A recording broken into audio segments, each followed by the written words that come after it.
পারে। পলাইছে রে পলাইছে, তুমি কে আমি কে, লেগেছে রে লেগেছে, লেগেছে রে লেগেছে, লেগেছে রে লেগেছে।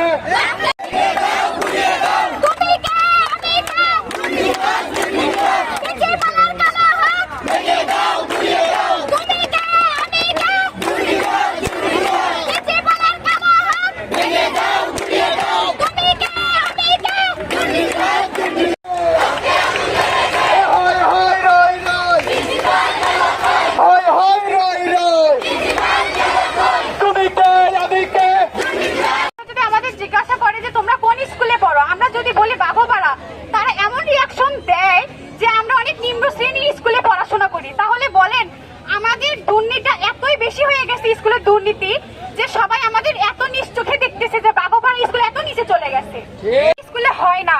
আর খেলাধুলা হলে তাদের যে উৎসাহ দেওয়ার জন্য পুরস্কার দেওয়া হবে তার তো কোনো ব্যবস্থাই নেই। আর হচ্ছে আর কি বলবো, বলার ভাষা নেই, কারণ হচ্ছে আমাদের স্কুলটা অনেক দুর্নীতিতে ভরে গেছে। তার তো একজন যে আমাদের স্কুলের কমিটি হবে তার তো হচ্ছে এইচএসসি পর্যন্ত শিক্ষা থাকা দরকার, সেখানে একজন ছিল না, কিভাবে আমাদের স্কুলের কমিটি হতে পারে। 11 রাস্তার পাশে ভবন নির্মাণ বন্ধ করে উক্ত স্থানে ছাত্রছাত্রীদের সাইকেল রাখার জন্য গ্যারেজ নির্মাণ করতে হবে। 12 কলেজ সম্পদ যা চুরি হয়েছে বা জোরপূর্বক নিয়ে গেছে তা ফেরত দিতে হবে।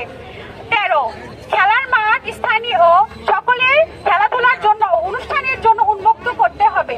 আর একটা কথা, আমরা বিগত হচ্ছে 6 বছর ধরে এখানে আছি, আর আমরা দেখতেছি ক্লাস 10-এর একটা রুমে হচ্ছে প্রজেক্টর ছিল। আমরা দেখি স্কুলে যখন হচ্ছে দিন যায় আর স্কুলের পরিবর্তন আসে, কিন্তু আমরা হচ্ছে এখন দেখতেছি স্কুলে যে একটা প্রজেক্টর ছিল সেই প্রজেক্টরটা আদেও আছে কি নেই এটাও আমরা জানি না। প্রিন্সিপাল বেসে কাছে ওঠে